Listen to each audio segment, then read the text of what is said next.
Bien, pues vamos a meditar en la palabra del Señor. Y vamos a meditar en un texto clásico. Vamos a ver, vamos a intentar no desconectarnos. Porque cuando escuchamos un texto, la predicación sobre un texto muy conocido, pues a veces nos desconectamos. Eso es culpa del predicador generalmente, porque no sabe captar la atención. Recuerdo en la iglesia de Elda, cuando yo pastoreaba allí, había un hermano que me decía, además, yo era muy jovencito, tenía tiempo atrás, 25 años, la primera iglesia que pastoreaba, y este hermano pues tenía la edad de mi padre o más seguramente. Y, en fin, una relación de aprecio, y allí, siendo yo tan joven, pues era don Fernando, señor Méndez, en fin, era una cosa que decía, me abrumaba a uno, ¿no? Y este hermano siempre me venía, con su acento muy valenciano, me decía, señor Méndez, cuando los predicadores dicen el texto del que van a predicar, yo ya sé de qué va el sermón. Y claro, eso te frustraba mucho, no por otra cosa, sino porque te lo habías preparado y si ya se lo sabías, mejor que me lo hubiera contado y me hubiera ahorrado el trabajo, ¿no? Pero bueno, a veces pasa, y es cierto que cuando un texto es un texto conocido, pues casi uno prevé, adelanta, ¿verdad?, los énfasis. En fin, salvo que el predicador se salga por peteneras, que dicen en mi tierra, pues hombre, el texto tiene unos énfasis que más o menos resaltan, ¿no? Pero intentemos y carguemos la responsabilidad a mi torpeza. Vamos a intentar no desconectarnos hoy de un texto muy familiar. ¿Cuál es el texto familiar? El que tenemos en el Evangelio de Lucas 10, conocido como el Buen Samaritano. ¿Quién no ha escuchado el texto del Buen Samaritano? Y además es una frase que incluso ya ha trascendido, ¿verdad?, a la sociedad secular. Hablar de ser un buen samaritano, ya eso la gente lo entiende. No sabe que viene de la Biblia la mayoría, pero la frase, el concepto del buen samaritano es tan popular que ya incluso pues, en el lenguaje secular se ha quedado como una frase habitual. Pues vamos a leer en Lucas 10, desde el versículo 25 al 37.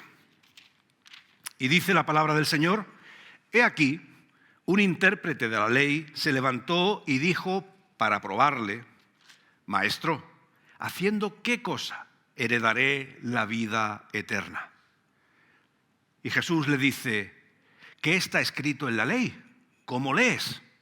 Aquel respondiendo dijo, amarás al Señor tu Dios con todo tu corazón, con toda tu alma y con todas tus fuerzas y con toda tu mente, y a tu prójimo como a ti mismo. Y Jesús dijo, bien has respondido, haz esto y vivirás. Pero él, queriendo justificarse a sí mismo, dijo a Jesús, ¿y quién es mi prójimo?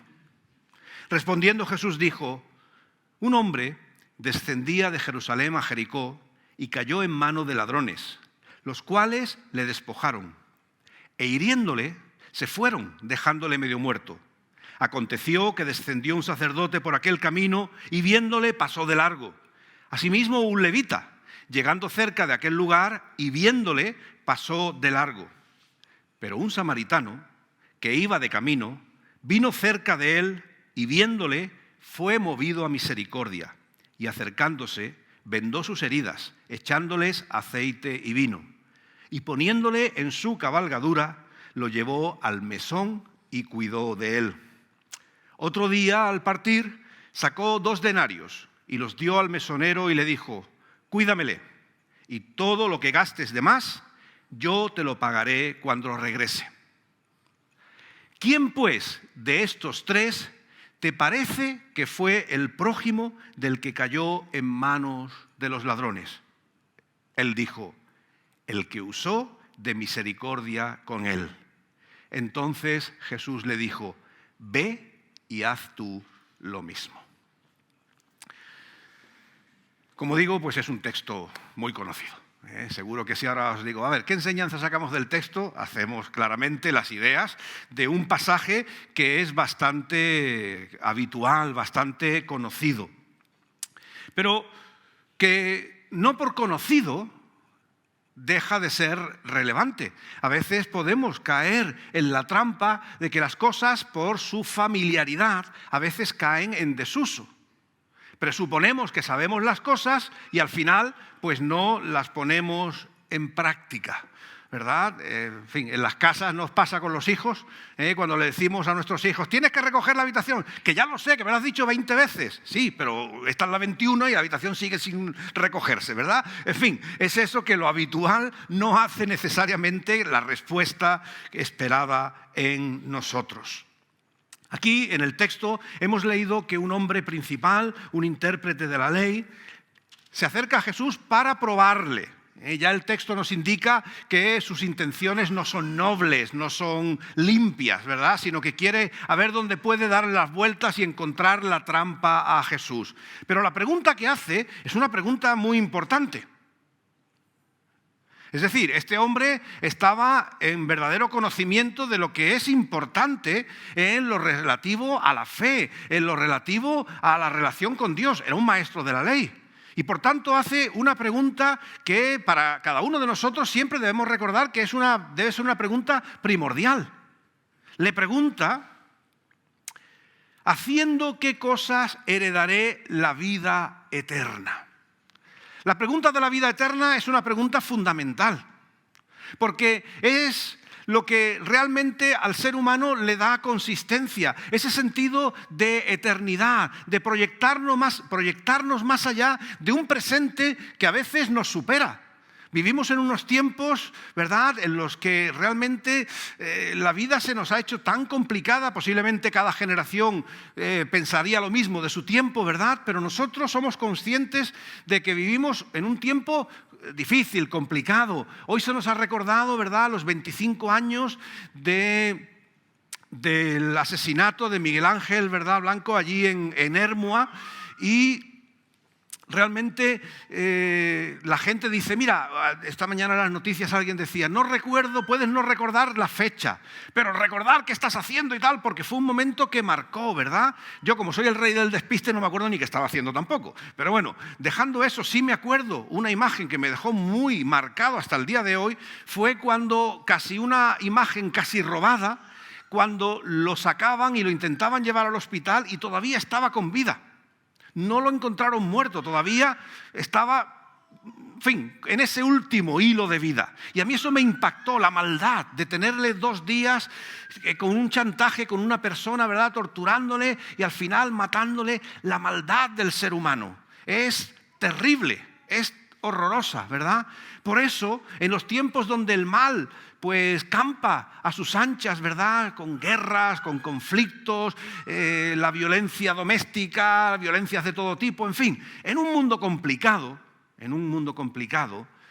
tener una expectativa de vida eterna es sin duda una esperanza que nos hace sobreponernos a lo finito, a lo limitado de la vida cotidiana, de sus miserias, de su violencia. Así que la pregunta es una pregunta fantástica. ¿Qué hacer para heredar la vida eterna? Es decir, ¿qué hacer para ser digno de poder participar en esa realidad que Dios tiene preparada para los que en Él confían? Alguno podría poner la objeción, le dice, pero es que ha preguntado ¿qué haré? El mérito. Pero fijaros que Jesús no discute eso. Jesús no le da la vuelta sabiendo que venía con malas intenciones y le dice, ¿cómo qué hacer? ¿Qué crees, que te la vas a ganar tú? Podía haber ido Jesús por ahí y decir, no, esto es la gracia de Dios, y haberle dado todo un sermón doctrinal, ¿verdad? Pero Jesús no entra a eso. Jesús dice, es una buena pregunta sin duda. Y le dice, si tú eres maestro de la ley, sabrás la respuesta. ¿Qué dice la ley? ¿Qué está escrito? Y fijaros que este hombre acierta también, no solo en la pregunta, a pesar de que la motivación no es la correcta, sino que acierta en la respuesta. Porque dice, amarás al Señor tu Dios, ¿verdad?, con todo tu corazón, con toda tu alma, con toda tu fuerza, con toda tu mente, y a tu prójimo como a ti mismo. Ya Jesús en otra ocasión había dicho que eso era el resumen de la ley, de los profetas, la esencia del propósito de Dios. Así que el hombre acierta también en la respuesta. Y Jesús le dice, ¿qué es lo que le contesta? Bien has respondido. Jesús no entra en conflictos innecesarios, va en la buena dirección, vamos adelante. Haz esto y vivirás. Fijaros qué interesante. Ha eludido la cuestión de la doctrina. A veces los cristianos entramos mucho en el fango de la doctrina. Cuidado, es importante. No estoy diciendo que la doctrina no sea importante, porque no es lo mismo creer cosas correctas que creer cosas incorrectas, ¿vale? No es lo mismo creer una cosa que la contraria. Pero que a veces nos podemos perder en el fango del punto y de la coma y despistarnos de la esencia de lo que es el propósito de Dios a nuestras vidas. Una relación con Él y una buena relación con nuestro prójimo. Ahí es donde en la práctica se hace concreto todo el propósito de Dios para la humanidad. Haz esto y vivirás. Es decir, ama a Dios como si no hubiera otra cosa ni otro alguien a quien amar, y a tu prójimo como a ti mismo. Así que realmente la cosa parece que va bien, a pesar de que la intención no era la deseable. Pero claro, como no era una pregunta noble, como no era realmente el peso de su corazón lo que este hombre estaba volcando, pues entonces, para intentar todavía pillar a Jesús, para darle las vueltas al tema, porque realmente su preocupación no era la vida eterna, sino a ver cómo Jesús entraba en conflicto, en contradicción con la tradición, ¿verdad?, con las doctrinas de hombres, le dice, bueno, bien, vale, estamos de acuerdo. ¿Quién es mi prójimo? ¿Vale? Dice, porque si tengo que amar a Dios, claro, no voy a preguntar quién es Dios. Un maestro de la ley que le pregunta quién es Dios, pues hubiera quedado bastante mal, ¿verdad? Entonces dice, voy a preguntar quién es mi prójimo. A ver si por ahí Jesús me da una respuesta que no es aceptable. Y aquí es donde Jesús da una parábola, la parábola que conocemos, ¿verdad?, como la del buen samaritano. Un hombre asaltado en el camino. Los caminos a Jerusalén eran muy peligrosos en aquel tiempo. O sea, recordad siempre que las parábolas son historias que tienen un trasfondo de realidad. No son invenciones que la gente diría, ¿y este dónde lo ha sacado? Jesús sacaba historias de la vida cotidiana, ¿vale? Y entonces parece ser que los caminos eran bastante inseguros. Así que alguien fuese atracado tristemente no era extraño. Y este hombre pues fue atracado y además con violencia al punto de que lo dejan ahí pensando que está muerto. En un camino, pues, en fin, como es camino a Jerusalén, pues cabe la posibilidad de que otros pasaran, como así fue, y lo vieran. Y dice el texto que el primero que pasa, pues claro, el sacerdote. El sacerdote pensaría quizás que estaba muerto y la mente práctica. Si está muerto, ¿para qué le voy a tocar? Porque si va a Jerusalén a algún servicio del templo, tocar el cuerpo de un difunto supondría que entra en impureza y entonces ya no puede ir al templo a hacer lo que tenía que hacer. Y al final dice, ni al muerto lo voy a resucitar, sigue su camino.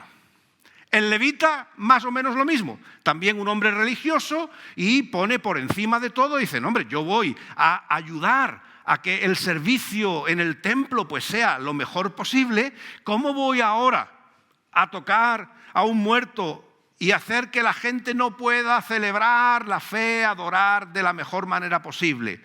Y también pasa de largo, hasta que, como nos dice la historia, ¿verdad?, pues este samaritano pues llega, lo ve y dice que fue movido a misericordia. Y esto es un contraste interesante. El sacerdote y el levita no fueron movidos a misericordia. Fueron movidos a legalismo, a la religiosidad que no tiene realmente ese amor que Jesús había marcado, amor a Dios y al prójimo, ¿vale? Así que es el samaritano el que al final pues tiene misericordia, le ayuda, le recupera un poquito, lo suficiente para montarlo en su animal, dejarlo en el mesón, dejar a la persona al cuidado del mesonero, pone su dinero, ¿verdad?, y sigue su camino. Sin duda esta es una imagen muy poderosa, que todos también hemos pensado en ella, ¿verdad? Qué importante es que nosotros actuemos con misericordia, porque eso es a lo que el texto nos quiere llevar. Que no podemos, sobre todo aquellos que, como este que hace la pregunta a Jesús, se considera religioso, ¿verdad?, estar siempre preocupado por las cosas de la religión, excepto por el Dios de la religión y por las personas que la componen, ¿verdad? A veces se puede estar tan imbuido en cuestiones, no sé, a veces el cristianismo pues, se ha perdido a veces en cuestiones de dogmáticas, de tecnicismos, que tienen su lugar, insisto, y tienen su momento, pero a veces parece que ser cristiano es cumplir reglamentos, que ser cristiano es como decir, a ver, la lista de las 10 cosas que tengo que hacer hoy, ¿no? E ir marcándolas como algo poco natural. Ser cristiano, sin embargo, como dice el texto, es ser movido a misericordia, porque Cristo identificó como la persona que hace lo correcto en su parábola, no al sacerdote que iba a la casa de Dios a servir a Dios, se suponía, no el levita que iba también a facilitar el culto. No son esos los que reciben el encomio, la recomendación de Jesús, sino quien actúa con misericordia. No hay religión sin misericordia, no hay fe sin misericordia. ¿Recordáis en el libro de los Hechos cuando Pablo y Bernabé son encomendados, capítulo 13 de Hechos? Dice que se reunió la iglesia de Antioquía, impuso sobre ellos las manos, los encomendó a la predicación de la palabra. ¿Pero qué es lo que les recuerda la comunidad antes de enviar a estos dos predicadores? Que no se olvidaran de las misericordias, de la caridad hacia las viudas y a los huérfanos, y el texto dice de las cuales cosas no nos olvidamos. Esa es la esencia del cristianismo. No tener una doctrina mejor que otra religión, no creer en aspectos sobrenaturales que los ateos no creen. Al final eso puede ser una parafernalia vacía si no está el corazón en la misericordia de Dios. Si no hay realmente un corazón conmovido por el amor de Dios que nos une a Él y que nos une a nuestro prójimo, al final nuestra religión acaba siendo vacía, por más que seamos buenos practicantes. Practicantes del rito, claro, no de la misericordia.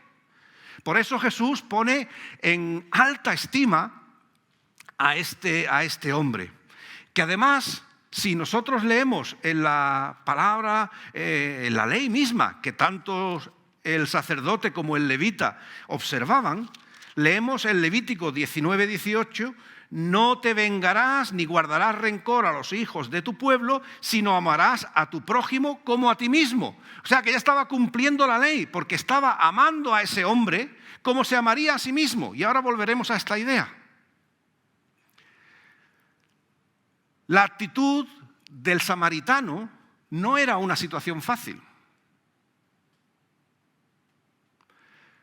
En ese camino, como decíamos, habían asaltado a un hombre y podían asaltarle a él también.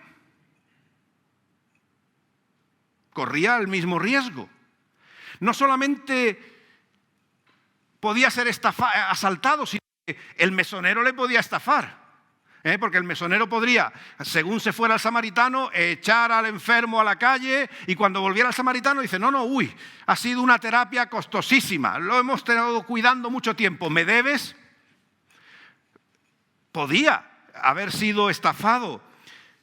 El desgaste de pararse, de cuidar de una persona, de tomar interés, no es una cosa mecánica, es algo que cansa, ¿verdad? Cuando cuidamos a alguien, aunque lo hacemos con gusto, pero eso también tiene un desgaste emocional, porque quizás con empatía sufrimos con el que sufre, nos preocupamos si saldrá adelante. Es decir, que la situación de este hombre, de este samaritano, no era fácil en lo que hizo, pero lo hizo porque su corazón se movió a misericordia.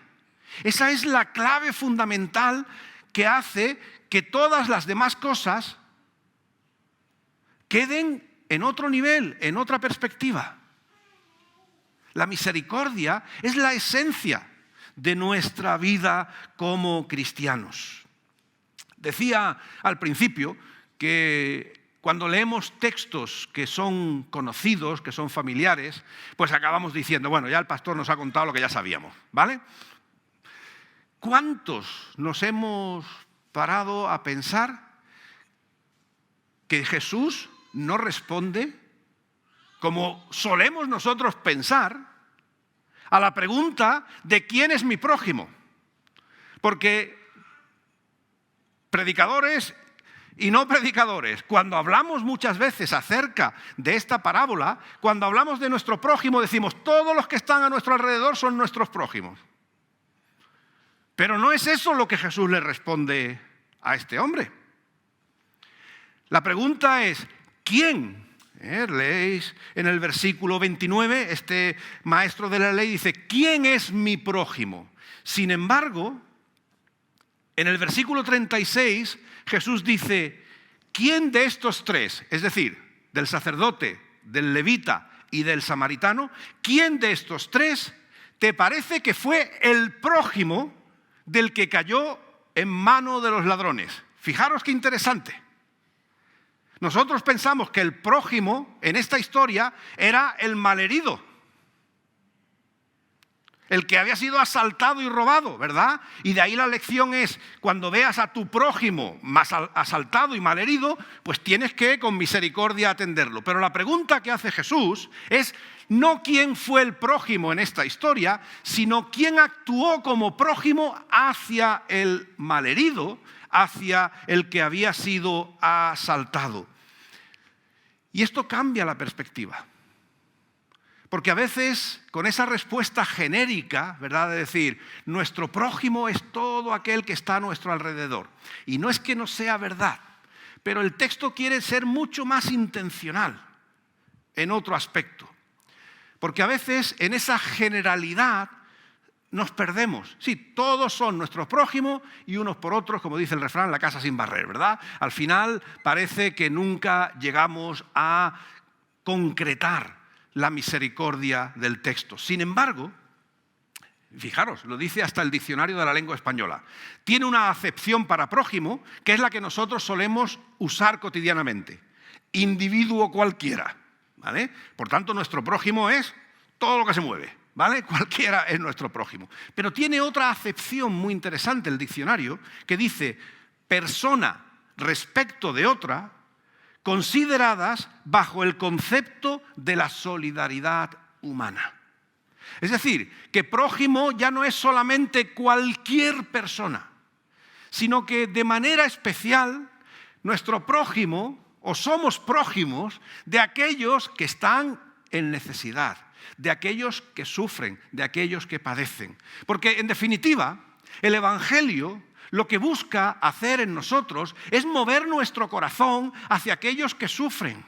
Porque a veces en la generalidad de que amamos al mundo entero, en la generalidad de que el Evangelio, y no lo discutiría yo, claro está, que el Evangelio es para toda criatura, a veces nos dispersamos y nos olvidamos de que el Señor nos llama de manera especial, no exclusiva, pero sí especial, de ser como individuos y como comunidad sensibles hacia los que sufren y padecen en nuestro mundo. Amar a todos, claro, pero en especial se nos tiene que mover el corazón hacia aquellos que más lo necesitan, aquellos que sufren y padecen en nuestra comunidad. ¿Quién de estos tres te parece que fue el prójimo? O sea, nosotros damos por sentado que el prójimo ya estaba ahí definido por aquel que estaba tirado en el camino, pero la pregunta todavía estaba por contestarse. ¿Quién actúa como prójimo? Y dice el hombre con buen criterio, a pesar de todo, aquel que actuó con misericordia. Nosotros, para realmente ser prójimos como cristianos, prójimos de aquellos que están a nuestro alrededor, tenemos que ser movidos a misericordia. Tiene que ser el amor de Dios el que nos mueva a acercarnos a aquellos que necesitan al Señor. No es simplemente el bulto de decir las personas, el mundo, la sociedad, mi prójimo. No, sino que tenemos que ser capaces de identificar, como hizo este hombre, la necesidad y el sufrimiento a nuestro alrededor. Y ahí, cuando respondemos con gracia, con misericordia, cuando nos conmovemos, cuando empatizamos, cuando nos acercamos, cuando ayudamos, entonces nosotros nos convertimos en prójimos de aquel que está sufriendo. Y creo que esto es un matiz en el texto que a veces se nos pasa por alto y que es importante recordar.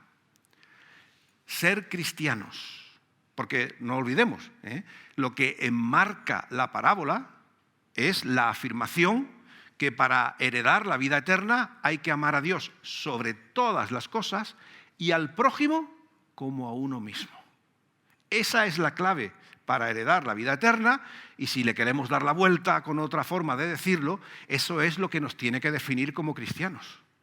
Amar a Dios por encima de todas las cosas y el amor al prójimo, pero entendiéndolo como Jesús después lo explica, en nuestra acción misericordiosa hacia aquellos que lo necesitan.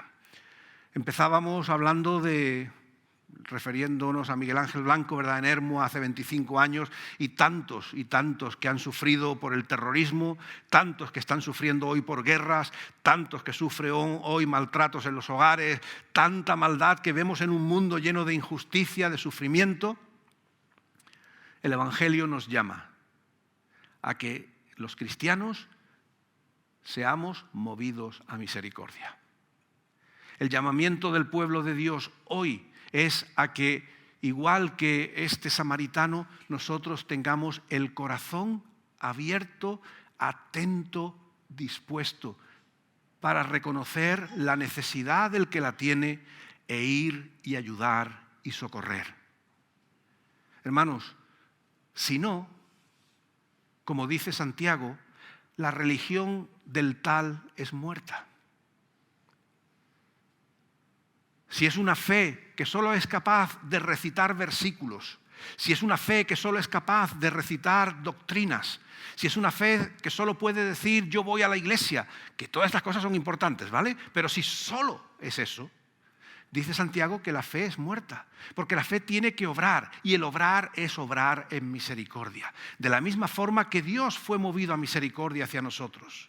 El Señor no empezó a hacer disquisiciones, sino que dice la palabra que cuando estábamos muertos en nuestros delitos y pecados, el Señor nos amó y envió a su Hijo Jesucristo. Fue movido a misericordia.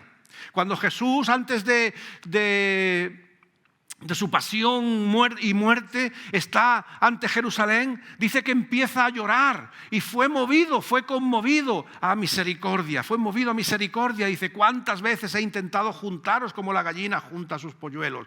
La misericordia tiene que movernos las entrañas, ahí donde hay necesidad, ahí donde hay sufrimiento. Eso es lo que hace que seamos prójimos de aquellos que sufren. Eso es lo que hace que seamos auténticamente seguidores de Cristo. Eso es lo que hace que podamos, como era la pregunta inicial, heredar la vida eterna. Creo que no tengo que extenderme en explicar que no estoy diciendo que nos vayamos a salvar por obras, ¿verdad? Creo que todos entendemos que es la gracia de Dios la que nos salva. Ese conmoverse de Dios ante nosotros y darnos a su Hijo Jesucristo para que en Él tengamos vida. Pero nosotros no podemos tener vida, no podemos decir que tenemos a Cristo si nosotros no nos movemos a misericordia, si no se nos parte el corazón cuando vemos el sufrimiento del mundo en el que vivimos, cuando no nos conmovemos ante nuestro vecino que está pasándolo mal, cuando no nos conmovemos ante nuestro compañero de trabajo que está teniendo dificultades, aunque sea, alguien puede decir, sí, pero es que tú no conoces a mi compañero de trabajo, ¿vale? A veces esa es la excusa. Pero es que el samaritano tampoco lo tenía fácil, ya lo decíamos antes. Le podían haber robado a él, le podía haber estafado el mesonero, en fin, tantas variables que le podían haber ido mal al samaritano, pero en su misericordia él ayudó, hizo lo que tenía que hacer. Y nosotros como cristianos tenemos que ser movidos a misericordia y hacer lo que tenemos que hacer. Tenemos que ser una iglesia, no ya solo como individuos, sino como iglesia, una iglesia que nos conmueva lo que está pasando a nuestro alrededor. Que cuando predicamos el Evangelio no intentemos convencer al otro de lo equivocado que está en la vida, sino de que necesita el amor de Cristo para sanar sus heridas, para restaurar su vida, para restaurar su matrimonio, para restaurar su familia, su vida en comunidad, su trabajo, lo que sea. Es verdaderamente el resumen de la fe, amar a Dios y amar al prójimo. Y amar al prójimo no es solo la caridad. La caridad suele ser puntual. La caridad suele ser momentánea. No tiene continuidad necesariamente. Amar al prójimo como a uno mismo. Eso es lo que estaba haciendo el samaritano. Era decirse, ¿y si ese fuera yo? ¿Cómo querría que me trataran? ¿Y si ese fuera yo, cómo me trataría a mí mismo? Seguro que, vamos, no nos faltaría de nada, ¿verdad? En atenciones y cuidados. Me estoy cuidando a mí mismo.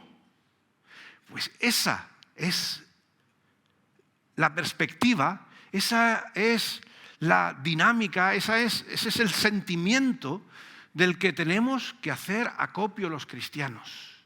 Que el amor de Cristo nos conmueva de tal manera que cuando vemos a alguien seamos movidos a misericordia y le tratemos como nos trataríamos a nosotros mismos, como esperaríamos que se nos tratara a nosotros. Y no lo digo yo, no estoy siendo aquí exagerado ni haciendo una política de izquierdas, no, creo que no estamos en esa historia, ¿verdad? Sino que dice la palabra de Dios, amarás a Dios con todo lo que se le pueda amar y a tu prójimo como a ti mismo. Y en fin, yo creo que todos nos amamos a nosotros bastante bien, ¿verdad? En fin. Cuando comemos, dependerá de nuestra economía, pero intentamos comer lo mejor posible. Cuando vestimos, intentamos vestirnos dentro de nuestras posibilidades lo mejor posible. Que nuestra casa esté decente. En fin, para nosotros mismos queremos lo mejor. Y si en el trabajo echamos más horas es para asegurar que en casa nos falten cosas. Todos queremos lo mejor.